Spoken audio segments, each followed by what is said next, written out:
मसीह की, पूरी कलीसिया को और रब के दास-दासी को। मेरी गवाही है वीरवार की। वीरवार ने मेरा बीपी डाउन हो रहा, सुबह से शाम ही होगी, बहुत ज़्यादा बीपी डाउन हो रहा था। तो मैं डॉक्टर के पास गई, दवाई ली, तो कोई फ़र्क नहीं पड़ा। तो उसके बाद मैं प्रार्थना के लिए आई परमेश्वर के भवन में।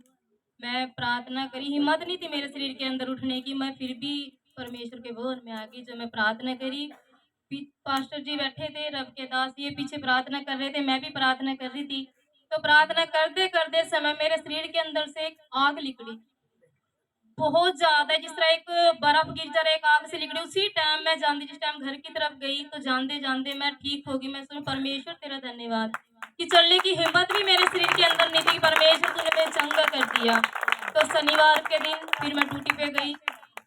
कल मैं ड्यूटी पे गई थी, ड्यूटी पे टाइम जानते समय मेरे पेट में बहुत दर्द हो गया, क्योंकि फास्टिंग चल रही है। क्योंकि जब से मैंने फास्टिंग रखी है ना, बीपी डाउन, कुछ ना कुछ घटनाएं मेरे जीवन के अंदर हो रही है, पर फिर भी मैं परमेश्वर का धन्यवाद करती हूँ कि परमेश्वर ने टिकट नहीं दिया, पर फिर भी मैं पूरी फास्टिंग रख रही, कोई फास्टिंग मैंने छोड़ी नहीं। बच्चे कई बार बोलते हैं कि तू दवाई ले ले मम्मी, तू फास्टिंग छोड़ते, 1 घंटे की 2 घंटे की फास्टिंग रख ले, पर मैंने बच्चों का कहा नहीं, मैंने परमेश्वर का कहा माना।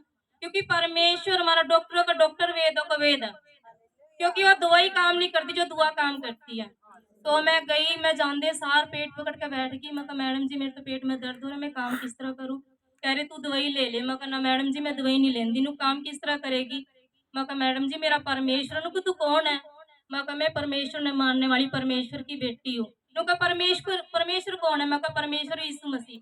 मैं कहा जिंदों की जमीन पे उड़ने वाले, मैं कहा जिंदों में से, मुर्दों में से जी उठा मेरा परमेश्वर। तो परमेश्वर के बारे में पूछा, तो मैंने परमेश्वर के बारे में बताया।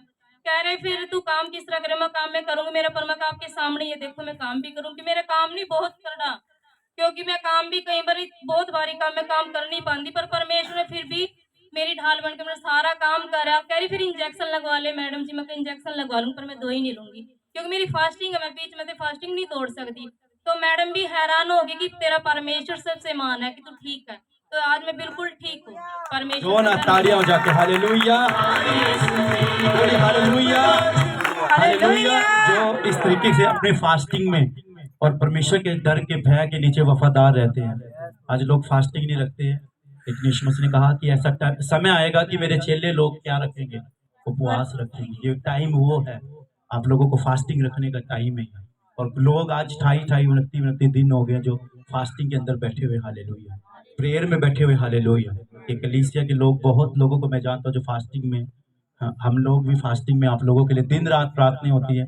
जो ऑयल सिस्टर ने दिखाई दिया, ऑयल रखा हो आप सभी के लिए, ऑयल के ऊपर भी डेली प्रेयर होती है। टीम की ड्यूटी मैंने लगा रखी है, टीम के बच्चे प्रेयर करते हैं उसके ऊपर, हम भी प्रेयर करते हैं, और खुदावंद बड़ा काम करेगा, हालेलुया।